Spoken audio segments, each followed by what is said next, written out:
ऐका ना, आज जेवणाला काय आहे दुपारचं ते बघूया. तर ही आहे ज्वारीची गरमागरम भाकरी, जी लुसलुशीत आहे. तर चला आज आपण भाकरी खायची आहे, तर ताटाला मी भाकरी लावत आहे.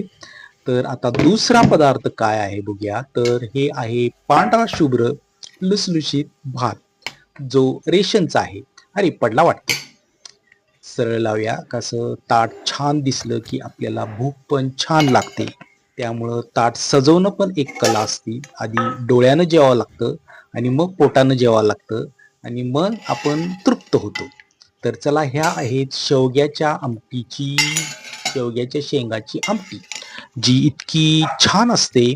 शेवग्याच्या शेंगांमध्ये कॅल्शियमचं प्रमाण भरपूर असतं, प्रोटीनचं प्रमाण भरपूर असतं. तुम्हाला माहितीसाठी सांगू, फॉरेनला, बाहेरच्या देशात शेवग्याच्या पानांची पावडर खूप महाग मिळते, कारण की त्याचे जे गुणधर्म आहेत ते आपल्या शरीरासाठी खूप फायदेशीर आहेत. आपल्याला जर फ्रीमध्ये मिळत असेल तर खायला काय हरकत आहे. तर चला, हे आहे अख्खा मसूर, जो घरगुती पद्धतीने बनवलेला आहे. ही आहे अख्खा मसूरची अख्खा मसूरच, पण आपल्या पद्धतीनं केलेला. याच्यामध्ये असं मस्त लाल मिरची टाकली आहे आणि असं छान आले. हे ढाबा स्टाईल किंवा हॉटेल स्टाईल नाही आहे. त्यांची जरा वेगळी असती, त्यांचं ग्रेव्ही मसाला हा वेगळा असतो. आपल्याला पण करता येतो, पण तेवढा वेळ नसतो. आपण साध्या पद्धतीत सिंपल अख्खा मसूर खातो.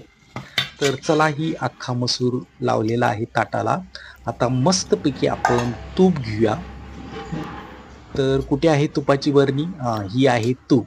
हे शुद्ध तूप आहे, घरात कडवलेलं, जे आपण आता खाणार आहोत. तुपामध्ये सुद्धा कॅल्शियम आणि आपल्या हाडांसाठी खूप मस्त आहे हे. चला, तर आता आपण सगळं वाढून घेतलेलं आहे आणि एक अजून राहिलेलं आहे. हे आहेत उडदाचे पापड. उडदाचे पापड हे खूप छान असतात.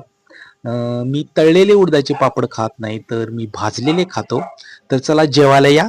Thank you.